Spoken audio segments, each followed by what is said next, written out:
Hello everyone and welcome to Homestead for a Living. We're going to try something new and I think pretty fun on this channel. We are going to take the Foxfire book series and we're going to try things out from the books and we're going to review them and see how well they worked and talk about our failings and our successes and things we need to adjust. If you're not familiar with Foxfire, I believe this is one of the best, most important pieces of literature to come out of the entire 20th century and one of the treasures of just America and what has come out of our time, our history here in the last few hundred years. What it was there was an English teacher, a 9th and 10th grade English teacher, and in the Appalachians of North Georgia, and he came up with this idea of taking his students out into the mountains, into Tennessee, North Carolina, all throughout the Appalachians, and interviewing the people who were still living close to the land, living self-sufficient lives. So these were mostly the very elderly people, I think around the 60s or 70s, like the 1960s, 1970s, who still had held on to those traditions, had not really changed, were still living in cabins they built, were still living off of spring and well water and growing all of their own food, raising livestock and using horses in agriculture, just the whole 9 yards when it comes to a truly self-sufficient life close to the earth. And these were people who had not, they're not like us who went and kind of rediscovered how to do all this. These were the ones who had really been taught all of this by their ancestors, as well as by the natives who had lived there prior to them. And so today we're going to talk about the gardening section. This book's really cool. This is the 4th one in the series.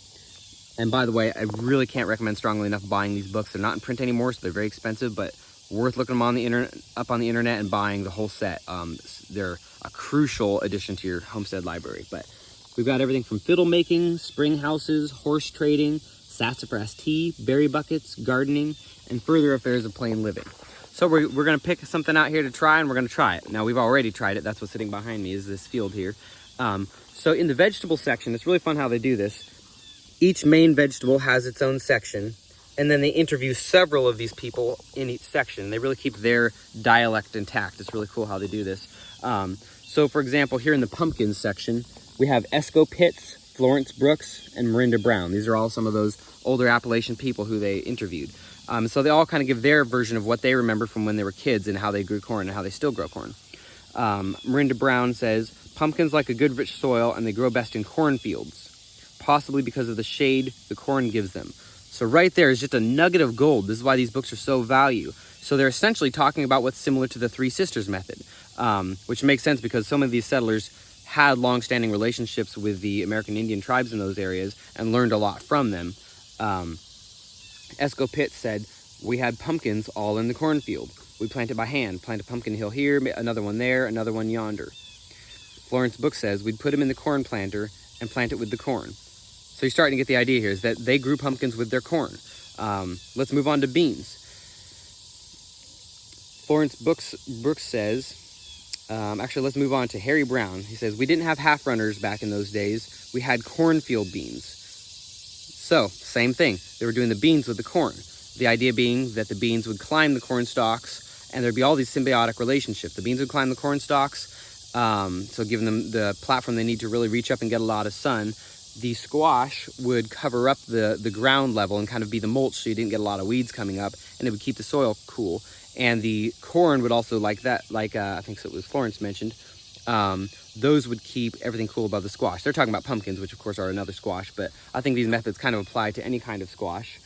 So we went ahead and tried this out, not just from the Foxfire books, but I had an Iroquois friend who also recommended I try the Three Sisters method, where you plant these three things together. That's why they're called Three Sisters, as a memory aid to remember, like corn, beans, and squash. They're friends, they're sisters, they go together.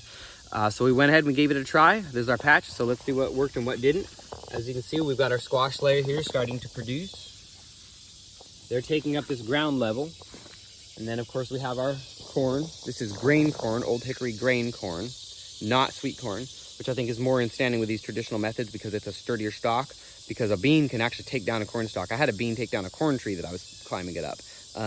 These rattlesnake beans don't seem to be pushing too hard, but also planting these later than your bean, or planting these before your beans will also help, because then there's also something already sturdy for them to be supported by. But here's our bean vines. They're climbing up. As I mentioned, these are rattlesnake beans, which are supposed to do really well in this region of Middle Tennessee. They're not yet producing beans, but they were planted pretty late because I wanted to give the corn a good start first. But it looks promising. It looks like they're going to get the light they need. It looks like they're going to be able to start producing beans. That's the only thing not producing so far, because we do have squash coming through, and then we do also have ears of corn coming through. And this is going to be, looks like a really good grain crop for us, for both us and our animals. Here's the corn. Now, not everything went well on this experiment. There was a line of squash here against this side, and as you can see, most of it's gone, and what's still there isn't doing very well. And that's because we have there's a lot of competition. They're all helping each other. There's symbiotic relationships, but also they're all competing for the same soil, for the same nutrients, for the same water. Fortunately, the soil was very good. This was essentially straight manure and shavings from a barn that composted over many years inside the barn, and then sat in a pile. They took it out with a tractor. It sat in a pile for 3 years, I believe. So really fully composted.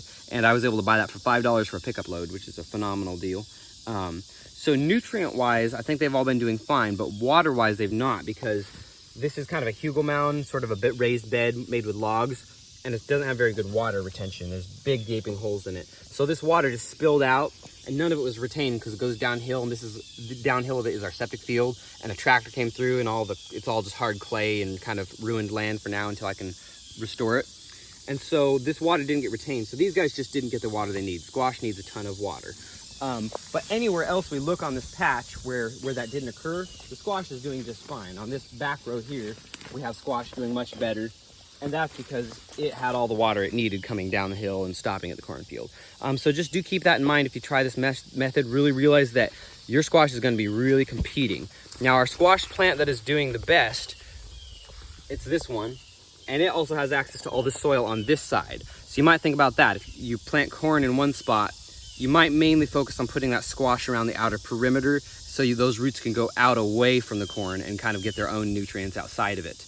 But overall, it's an incredible method, an incredible way to get just a ton of production in one space. I would say just make sure that's your best, most golden soil. Like if you want to do this next year, go deeply mulch that area now that you want to do this on. Get hay, get wood chips, grass clippings, whatever you can get, any organic matter, get that on the ground now, let it sit there all year. And this is the kind of thing you won't have to plant until probably about May. In fact, in Foxfire, they called May 10th Vine Day in the Appalachians. So I'm going to try to stick to that planting schedule next year too.